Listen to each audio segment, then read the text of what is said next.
ඉතින් කොහොමද මගේ යාළුවෝ හැමෝටම ඔන්න ඉතින් වෙනදා වගේම මගේ channel එකත් එක්ක එකතු වෙලා ඉන්න ඔයාලා හැමෝම ගොඩාක් ආදරෙන් පිළිගන්නවා මගේ මේ වීඩියෝ එකට.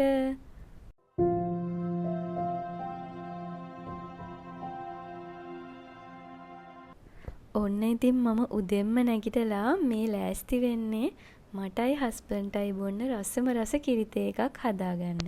ඉතින් ඔන්න අද විශේෂ දවසක්. ඉතින් අද මගේ හස්බන්ඩ්ගේ බර්ත්ඩේ එක. ඉතින් අද දවසේ මට පුළුවන් විදිහට එයා ආසම දේවල් ටිකක් හදලා දෙන්න තමයි මම ලෑස්ති වෙන්නේ. ඉතින් උදෙන්ම එයා කිරිබත් කන්න කැමති නැහැ. ඒ නිසා මම එයා ආස විදිහට මුං යට එකක් තමයි හැදුවේ. ඉතින් අපේ ගෙදර ගොඩාක් වෙලාවට උදේ කෑමට ධාන්‍ය වර්ගයක් හදා ගන්නවා. වැඩිපුර හැදෙන කෑමක් තමයි මුං යට. ඉතින් අපි දෙන්නත් එක්කම උදේ කෑම එකත් අරගෙන මේ ලෑස්ති වෙලා ඉන්නේ පල්ලියට යන්න. ඉතින් පල්ලියටත් ගිහිල්ලා ගෙදරට බඩු වගයක් ගන්න තියෙනවා. ඒ ටිකත් අරගෙන ඇවිල්ලාම කෑම ටික හදන්න මම හිතාගත්තා. ඉතින් මං හස්බන්ඩ්ට කලින්ම බර්ත්ඩේ කාඩ් එකක් අරන් තියාගත්තා. මේක මං හස්බන්ඩ් එක්කම ගිහින් තමයි ගත්තේ. හැබැයි එයා දැක්කේ නැහැ. මම නංගිට ගන්න යන ගමන් එයාටත් එකක් අරන් තියාගත්තා. ඉතින් මට එයාට හොරෙන් ගිහින් ගන්න විදිහක් නෑ. ඒකට හේතුව මට තනියම යන්න එහෙම වාහනයක් පදින්න බයික් එකක් පදින්න දන්නේ නෑ. ඉතින් එයාට gift එකක් ගන්න යනවා නම් එයාත් එක්කම තමයි යන්න වෙන්නේ. ඉතින් මට එයාව සර්ප්‍රයිස් කරන්න ගොඩක් අමාරුයි. ඉතින් එයා ඔය මට කියන්නේ කාඩ් එක එයා කලින්ම දැක්කයි කියලා. ඉතින් ඒකේ ලියලා තියෙන එක නම් එයා දකින්න නැතුව ඇති. මං ඉතින් එයාට ඒක බර්ත්ඩේ එක දවසේ දුන්නා. ඉතින් ඊළඟට අපි දෙන්නත් එක්ක පල්ලියට ආවා. ඉතින් අද එයාගේ දවසනේ. ඉතින් එයා ආසම විදිහට එයා ආස දේවල් හදලා දීලා මට පුළුවන් විදිහට එයාව සතුටු කරන්න මං අද දවසම ගොඩාක් උත්සාහ කරා. මං හිතනවා ඒ උත්සාහය සාර්ථක වුණයි කියලාත්. ඉතින් අපි දෙන්න ටික වෙලාවක් මේ විදිහට පල්ලියේ ඉඳලා ගෙදර ආවා. දැන් ඉතින් ඊළඟට ලොකු වැඩ ගොඩක් තියෙනවා මට කරන්න. ඉතින් මම චිකන් එක තැම්බෙන්න තිබ්බේ ස්පැගති එක හදාගන්න. ඊට පස්සේ මම අපි දෙන්නගේ ලන්ච් එක තමයි මේ රෙඩි කරගන්න හදන්නේ. මම ලන්ච් එකට අද හදන්නේ චිකන් එකක් හදලා වම්බුට මෝජුවකුයි කහබතුයි. ඉතින් රෑ වෙලා අපි දෙන්නගේ පවුල් දෙකේ අය එකතු වෙනවා. කේක් එකක් කපලා පොඩි කෑරෑ කෑමක් මම ලෑස්ති කරා. ඉතින් ඒ නිසා දවල්ට මම ලොකු දෙයක් කියන්නේ ලොකුවට හදාගත්තේ නැහැ.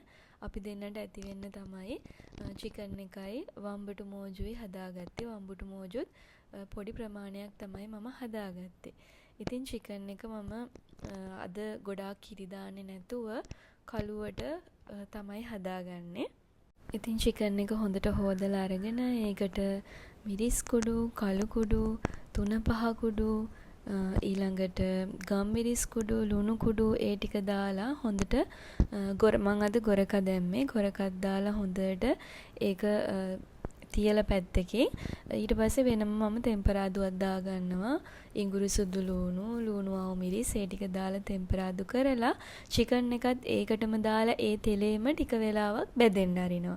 ඉතින් ටික වෙලාවක් බැදුනට පස්සේ තමයි මම වතුර දාලා චිකන් එක තැම්බෙන්න තියන්නේ. ඉතින් මේ විදියට හදාගත්තාම චිකන් එක තැම්බුනහම ඔයාලට වතුර වගේ තියෙන්න ඕනේ නම් තව ටිකක් වැඩිපුර වතුර දාගන්න පුළුවන්. එතකොට ඔයාලට මේ හොද්දක් තියෙනවා. ඉතින් මම කරන්නේ චිකන් එකේ වතුර හොඳටම හිඳුනයින් පස්සේ පොල් කිරි ටිකක් එකතු කරගත්තා. ඉතින් එතකොටත් ගොඩාක් රසයි. මම මේකට තක්කාලි ටිකකුත් එකතු කරගත්තා. ඉතින් මේ විදිහට චිකන් එක හදලා කන්න අපි දෙන්නම ආසයි. ඉතින් ඒක චිකන් එක තැම්බෙනකන් මම මේ කරන්නේ අපි දෙන්නට වම්බටු මොජු එක හදාගන්න. ඉතින් වම්බටු කරල් 3කින් හරි 4කින් හරි තමයි මම වම්බටු මොජු එක හදාගත්තේ. ඉතින් මම දැන් මේ ඉක්මනට ලෑස්ති වෙන්නේ රෝල්ස් එකට ඇතුළට දාන ෆිලිං එක හදාගන්න. ඉතින් මම මුලින්ම මාළුයි අලයි වෙන වෙනම තම්බලා ඒ දෙක එකට මේ පොඩි කරගත්තා. ඉතින් මට ඒ තම්බන එක වීඩියෝ කරගන්න බැරි වෙලා මම ගත්තේ අද හුරුල්ලෝ මාළු. ඉතින් ඒක විනාගිරි ලුණුයි කහ ටිකක් දාලා තම්බ ගත්තා. අල එකත් වෙනම ලුණු ටිකක් දාලා තම්බගෙන මාළු එකේ කටු අයින් කරලා ඒ දෙක හොඳට පොඩි කරගත්තා කෑලි හිටින්න. ගොඩාක් අල පොඩි කරගන්න එපා. එතකොට නිකන් දිය රහක් වගේ එනවා. පොඩි කෑලි හැපෙන්න තිබුණම රසයි. ඉතින් ඊට පස්සේ මම හොඳට තෙම්පරාදුවක් දාගන්නවා. ඉඟුරු සුදු ලූණු ඒ වගේම එනසාල් කරාබු නැට්ටක් ඒ ටික දාලා ලුණු ටිකත් එකතු කරලා ලුණු කහ ගම්මිරිස් කුඩු කෑලි මිරිස් කුඩු ඒ ටික දාලා හොඳට කලවම් කරගන්නවා. අර ලුණු ගොඩාක්ම දුඹුරු පාට වෙන්න නෙවෙයි සාමාන්‍යයෙන් තැම්බිලා ලා පාටක් වෙනකන් හොඳට තෙම්පරාදු කරගෙන ඒකට එකතු කරගන්නවා අපි අර කලින් පොඩි කරගත්ත අල එකයි මාළු එකයි. ඉතින් ඒක මික්ස් කරලා ඊට පස්සේ ලුණු ගම්මිරිස් කුඩු මදි වගේ නම් ඒ ටික බලලා එකතු කරගන්න තමයි තියෙන්නේ. ඉතින් මේ මම හදන විදිහ.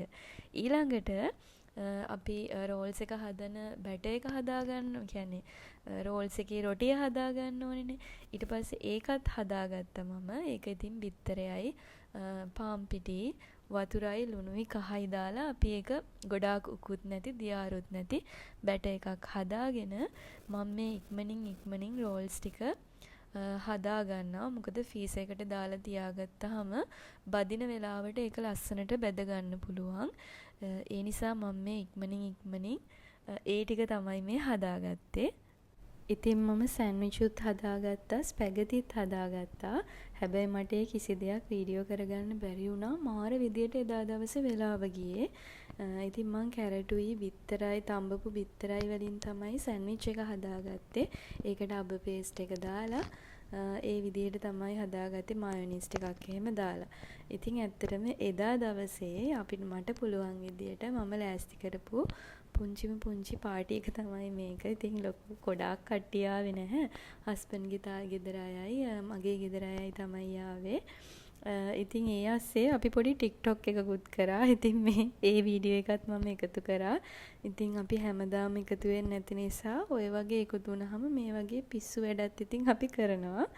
මේ ඉන්නේ මගේ චුටි නංගි. ඔයාලට මතක ඇති මම මෙයාට තමයි කෑම හැදුවේ. ඉතින් මෙයාගේ බර්ත්ඩේ එක තිබුණේ නොවැම්බර් මාසෙමයි. ඉතින් මේ ක්ලිප් එකත් මම එකතු කරන්න හිතුවා. එයාගේ බර්ත්ඩේ එක මතක් වෙන්න. ඉතින් මම විශ්වාස කරන දෙයක් තමයි සතුට කියන දේ සල්ලි වලින් විතරක් අපිට ගන්න බෑ. අපි කරන පුංචි දෙයකින් පවා අපිට පුළුවන් තව කෙනෙක්ව සතුටු කරන්න. ඉතින් ඒ වෙනුවෙන් අපිට ලොකු දේවල් කරන්න ඕනි කියලා නැහැ. මං හැමදාම කියනවා වගේ වචනකින් හරි අපිට කෙනෙක්ව සතුටු කරන්න පුළුවන් නම් ඒක තමයි මේ ලෝකේ තියෙන වටිනාම තෑග්ග කියලා මම හිතනවා. ඉතින් අපි දෙන්නගේ දවස මේ විදිහට තමයි ගෙවිලා ගියේ. මේ වල දකින්නේ තවත් දවසක හවස් වරුවක්. ඉතින් මම ආසම වෙලාවක් හස්බන්ඩ් එක්ක මේ විදිහට තේ එකක් බොන්න.